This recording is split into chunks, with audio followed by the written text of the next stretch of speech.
WB home tutor চ্যানেলে তোমাদের স্বাগতম। আজ আমি তোমাদের দশম শ্রেণীর ভৌতবিজ্ঞান এবং জীবনবিজ্ঞানের মডেল অ্যাক্টিভিটি টাস্ক পার্ট 5কে একটি ভিডিওর মাধ্যমে কভার করার চেষ্টা করেছি। তো আশা রাখছি ভিডিওটি তোমরা শেষ পর্যন্ত দেখবে, তবেই পার্ট 5-এর প্রত্যেকটি প্রশ্নের উত্তর তোমরা খুব সহজেই বুঝতে পারবে। তো পার্ট 5-এর প্রথম প্রশ্ন কি বলেছে দেখো, যেটি মৃদু তড়িৎ বিশ্লেষ্য সেটি হলো sodium chloride, ammonium sulphate, sulphuric acid নাকি অ্যাসিটিক অ্যাসিড।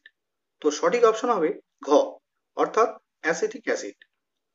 তো এখন দুইয়ের প্রশ্ন দেখো, অ্যামোনিয়া গ্যাসকে শুষ্ক করতে হলে যে যৌগটি উপযুক্ত তা হলো P4O10, গাঢ় H2SO4, অনার্দ্র CaCl2 নাকি CaO। তো এখানে ঘ অপশনটি হবে সঠিক, অর্থাৎ CaO। এখন একের তিনের প্রশ্ন দেখো, তাপ পরিবাহিতাঙ্কের এসআই একক হলো watt metre kelvin, watt metre inverse kelvin, watt metre inverse kelvin inverse নাকি ওয়াট মিটার কেলভিন ইনভার্স। তো এখানে গ অপশনটি হবে সঠিক, অর্থাৎ watt metre inverse kelvin inverse. এখন দুইয়ের প্রশ্নগুলিকে সত্য অথবা মিথ্যা সেটিকে আমাদের নির্বাচন করতে হবে। তো প্রথম প্রশ্ন দেওয়া আছে, তড়িৎ বিশ্লেষণের সময় দ্রবণের মধ্য দিয়ে তড়িৎ পরিবহন করে ইলেকট্রন। তো এখানে হবে প্রদত্ত বিবৃতিটি মিথ্যা, কারণ আমরা জানি তড়িৎ বিশ্লেষণের সময় দ্রবণের মধ্য দিয়ে তড়িৎ পরিবহন করে আয়ন, কিন্তু এখানে ইলেকট্রন দেওয়া আছে, তাই আমরা লিখেছি প্রদত্ত বিবৃতিটি মিথ্যা। এখন দুইয়ের প্রশ্ন দেখো, ধাতুর আকরিক থেকে ধাতু নিষ্কাশনে বিজারণ অপরিহার্য। তো এখানে লিখে নেবে প্রদত্ত বিবৃতিটি সত্য। দুইয়ের তিন দেখো, দৈর্ঘ্য প্রসারণ গুণাঙ্কের এককে দৈর্ঘ্যের একক নেই। তো এখানেও লিখে নেবে প্রদত্ত বিবৃতিটি সত্য। এখন তিনের একের প্রশ্ন কি বলছে দেখো, ক্যালসিয়াম কার্বনেটের মধ্যে ভর হিসাবে ক্যালসিয়ামের শতকরা পরিমাণ নির্ণয় করো। তো এই শতকরা শব্দের অর্থ কি? 100 ভাগ ক্যালসিয়াম কার্বনেটের মধ্যে কত ভাগ ক্যালসিয়াম আছে আমাদের নির্ণয় করতে হবে, যেখানে দেওয়া আছে ক্যালসিয়ামের পারমাণবিক ভর 40। তো প্রথম কাজ, ক্যালসিয়াম কার্বনেট অর্থাৎ যার সংকেত CaCO3, তো এর ক্যালসিয়াম কার্বনেট আমরা গ্রাম আণবিক ভরকে নির্ণয় করব। তো ক্যালসিয়ামের কত 40 প্লাস কার্বনের কত 12 প্লাস অক্সিজেনের কত 16, তাহলে 16 ইন্টু এখানে অক্সিজেনের 3টি পরমাণু আছে, তো আমরা এখানে 16 ইন্টু 3 লিখেছি। এখন 40 প্লাস 12 প্লাস 3 16 48, তাহলে 48 12 কত 60, 60 আর 40 100। তাহলে ক্যালসিয়াম কার্বনেটের আণবিক ভর কত পেলাম 100 গ্রাম। এখন ক্যালসিয়ামের গ্রাম আণবিক ভর কত 40 গ্রাম। তাহলে এখানে স্পষ্ট হয়ে যাচ্ছে যে 100 গ্রাম ক্যালসিয়াম কার্বনেটের মধ্যে 40 গ্রাম ক্যালসিয়াম আছে। তাহলে আমরা বলতেই পারি ক্যালসিয়াম কার্বনেটের মধ্যে ভর হিসাবে ক্যালসিয়ামের পরিমাণ 40%। এখন তিনের দুইয়ের প্রশ্ন কি বলছে দেখো, অ্যামোনিয়া, সালফার ট্রাইঅক্সাইড ইত্যাদির শিল্প উৎপাদনে ব্যবহৃত অনুঘটক সূক্ষ্ম চূর্ণ আকারে রাখা হয় কেন? তো এখানে তোমরা লিখে নেবে অ্যামোনিয়া, সালফার ট্রাইঅক্সাইড ইত্যাদির শিল্প উৎপাদনে ব্যবহৃত অনুঘটক সূক্ষ্ম চূর্ণ আকারে রাখা হয় কারণ অনুঘটকগুলি চূর্ণীকৃত অবস্থায় ব্যবহার করলে অনুঘটকের পৃষ্ঠতলের ক্ষেত্রফল বৃদ্ধি পায়, ফলে বেশি সংখ্যক বিক্রিয়ক অণু বা পরমাণু অধিশোষিত হওয়ার সুযোগ পায়। অধিশোষণের মাত্রা যত বাড়ে কঠিন অনুঘটকের সক্রিয়তাও তত বেশি হয়, ফলে বিক্রিয়ার হার তথা উৎপাদনের হার বাড়তে থাকে। এখন 4-এর 1-এর প্রশ্ন কি বলছে দেখো, একটি তড়িৎ কোষের তড়িৎচালক বল 10 ভোল্ট ও অভ্যন্তরীণ রোধ 2 ওহম। তড়িৎ কোষটিকে 8 ওহম রোধকের সঙ্গে যুক্ত করা হলো। রোধকটিতে 60 সেকেন্ডে কত জুল তাপ উৎপন্ন হবে তা নির্ণয় করো। তো প্রথমেই আমরা লিখে নিয়েছি, আমরা জানি E equals to I into capital R plus small r, যেখানে E কি তড়িৎচালক বল, I কি প্রবাহ মাত্রা, ক্যাপিটাল আর কি তড়িৎ কোষের রোধ, আর স্মল আর কি অভ্যন্তরীণ রোধ। তোমাদের প্রথম কাজ এই ইকুয়েশন থেকে আমরা প্রবাহ মাত্রা অর্থাৎ I এর মানকে নির্ণয় করব। তো এর জন্য আমরা পুরোটাকে ঘুরিয়ে দিলাম, অর্থাৎ I into capital R plus small r equals to E লিখেছি। তো এখান থেকে লিখতে পারি আমরা I equals to E divided by capital R plus small r, বাঁদিকে ছিল, ডান দিকে আসলে কি হবে, ই এর নিচে নেমে যাবে। তো এখন ই অর্থাৎ তড়িৎচালক বলের মান দেওয়া ছিল কত, 10 ভোল্ট। তড়িৎ কোষের রোধ অর্থাৎ ক্যাপিটাল আর এর মান দেওয়া ছিল 8 ওহম। অভ্যন্তরীণ রোধ অর্থাৎ স্মল আর এর মান দেওয়া ছিল 2 ওহম। আর সময় কত, 60 সেকেন্ড। তো এখন যদি আমরা এই সমীকরণে ই, ক্যাপিটাল আর এবং স্মল আর এই তিনটের মানকে পুট করি, তাহলে আমরা প্রবাহ মাত্রার মানকে পেয়ে যাব। তাহলে ইর মান কত, 10 ভোল্ট। তো ইর জায়গায় আমরা 10 লিখেছি, ডিভাইডেড বাই ক্যাপিটাল আর অর্থাৎ তড়িৎ কোষের রোধের মান দেওয়া ছিল 8 ওহম।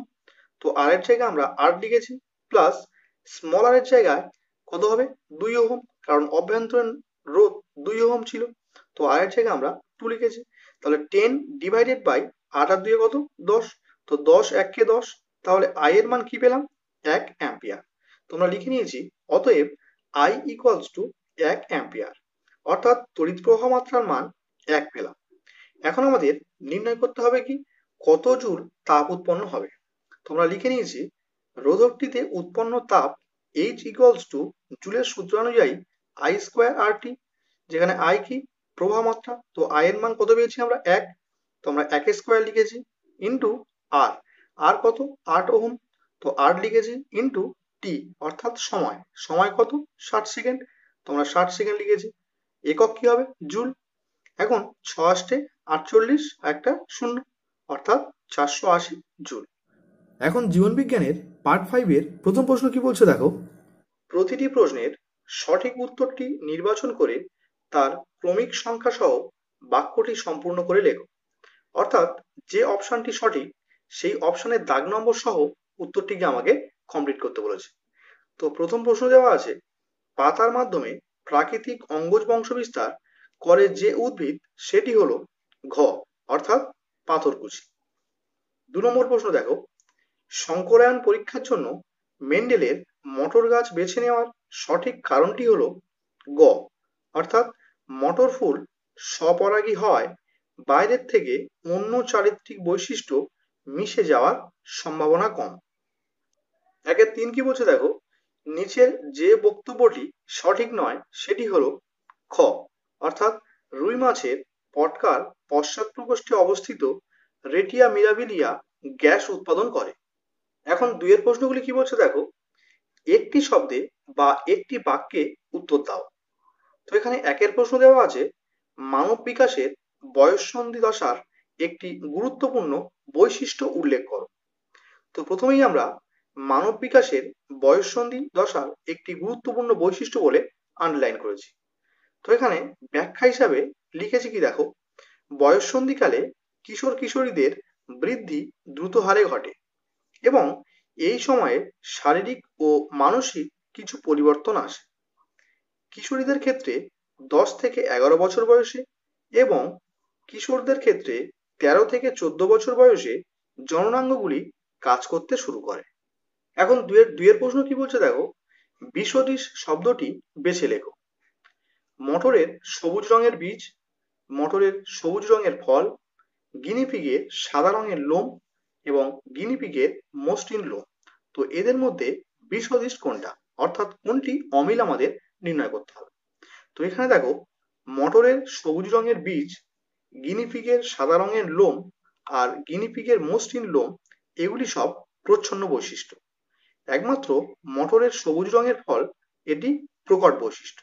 তো এদের মধ্যে তাহলে এটি আলাদা হলো, তাই আমরা লিখেছি এখানে বিষদৃশ শব্দটি হলো মটরের সবুজ রঙের ফল। এখন 2-3 প্রশ্ন কি বলছে দেখো, নিচে সম্পর্কযুক্ত একটি শব্দ জোড় দেওয়া আছে। প্রথম জোড়টির সম্পর্ক বুঝে দ্বিতীয় জোড়টি শূন্যস্থানে উপযুক্ত শব্দ বসাও। তো এখানে দেওয়া আছে, ব্যবহার ও অপব্যবহারের সূত্র ইজ টু ল্যামার্ক সমানুপাত প্রাকৃতিক নির্বাচন ইজ টু ড্যাশ। তো এখানে দেখো, ব্যবহার অপব্যবহারের সূত্রের প্রবক্তাকে ল্যামার্ক, তাহলে এখানে প্রাকৃতিক নির্বাচনের প্রবক্তা কে হবে, ডারউইন। তোমরা শূন্যস্থানে ডারউইন লিখেছি। এখন 3 প্রশ্ন বলছে, দুটি বা তিনটি বাক্যে উত্তর দাও। তো এখানে প্রথম প্রশ্ন দেওয়া আছে, স্বপরাগ যোগের একটি সুবিধা ও একটি অসুবিধা উল্লেখ করো। তো প্রথমেই আমরা সুবিধা বলে আন্ডারলাইন করেছি। তো এখানে লিখেছি কি, স্বপরাগ যোগে সাধারণত কোনো বাহকের প্রয়োজন হয় না। এর ফলে পরাগরেণুর অপচয় হওয়ার সম্ভাবনা কম। তো এর অসুবিধা কি, স্বপরাগ যোগে বাহক অনির্ভরশীল হওয়ার ফলে উৎপন্ন উদ্ভিদ দুর্বল ও অনুন্নত মানের হয়।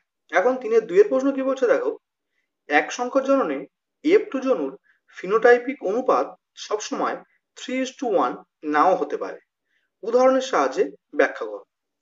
তো উদাহরণ হিসাবে আমরা বলতে পারি, সন্ধ্যামালতী উদ্ভিদের এক সংকর জননে F2 জনুর জিনোটাইপিক অনুপাত 1:2:1 হয় এবং ফিনোটাইপিক অনুপাত 1:2:1 হয়। অতএব বলা যায় যে এক সংকর জননে F2 জনুর ফিনোটাইপিক অনুপাত সবসময় 3:1 নাও হতে পারে। এখন 4-1 প্রশ্ন কি বলছে দেখো, ডারউইনের মতবাদ অনুসারে যোগ্যতমের উদ্বর্তন কিভাবে ঘটে ব্যাখ্যা করো। আর কি, শিম্পাঞ্জিরা বিভিন্নভাবে তাদের সমস্যার সমাধান করে, বক্তব্যটির যথার্থতা উদাহরণের সাহায্যে বিশ্লেষণ করো। তো এখন আমরা প্রথম প্রশ্ন অর্থাৎ যোগ্যতমের উদ্বর্তন কিভাবে ঘটে সেটাকে ব্যাখ্যা করব। তো এর উত্তর হিসাবে তোমরা লিখে নেবে, চার্লস ডারউইনের মতে অনুকূল প্রকরণযুক্ত জীবেরাই জীবন সংগ্রামে জয়ী হয় এবং যোগ্যতম রূপে বিবেচিত হয়। কালক্রমে অনুকূল প্রকরণগুলি অভিযোজনে সহায়তা করে এবং বংশ পরম্পরায় সঞ্চারিত হয় ও পুঞ্জীভূত হয়ে নতুন যোগ্যতম প্রজাতির সৃষ্টি করে। অপরদিকে প্রতিকূল প্রকরণযুক্ত জীবেরা জীবন সংগ্রামে পরাজিত হয়ে ধীরে ধীরে অবলুপ্ত হয়ে যায়। এখন দ্বিতীয় প্রশ্ন অর্থাৎ শিম্পাঞ্জিরা বিভিন্নভাবে তাদের সমস্যার সমাধান করে, বক্তব্যটির যথার্থতা উদাহরণের সাহায্যে বিশ্লেষণ করব। তো এর উত্তর হিসাবে তোমরা লিখে নেবে, শিম্পাঞ্জিদের বিভিন্ন আচরণগত অভিযোজন বা কৌশল, এটা বলে আন্ডারলাইন করবে। তো এখানে লিখবে, শিম্পাঞ্জিদের আদি বাসস্থান আফ্রিকার জঙ্গল। এরা মানুষের সব থেকে কাছের প্রতিবেশী। এদের আচরণের সঙ্গে মানুষের আচরণের অনেক মিল পাওয়া যায়। যেমন পুরো 1 নম্বর পয়েন্ট দেবে, দিয়ে লিখবে হাতুড়ি বা নেহাইয়ের ব্যবহার।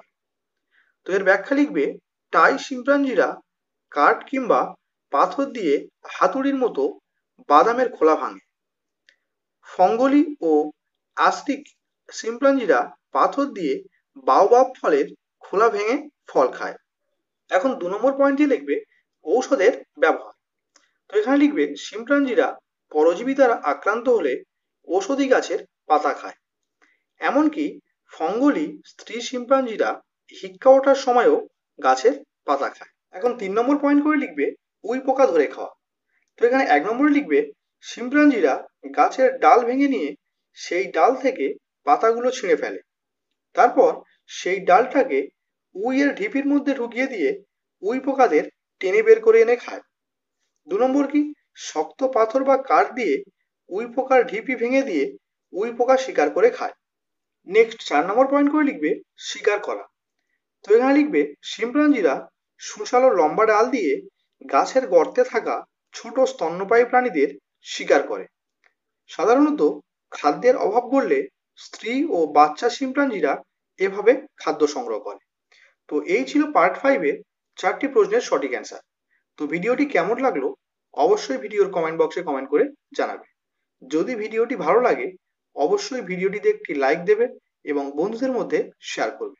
আর তুমি যদি এই চ্যানেলে নতুন হয়ে থাকো চ্যানেলটিকে অতি অবশ্যই সাবস্ক্রাইব করে পাশে থাকা বেল আইকনে অল নোটিফিকেশন অন করে রেখো আমার প্রত্যেকটি ভিডিও সবচেয়ে আগে দেখার জন্য।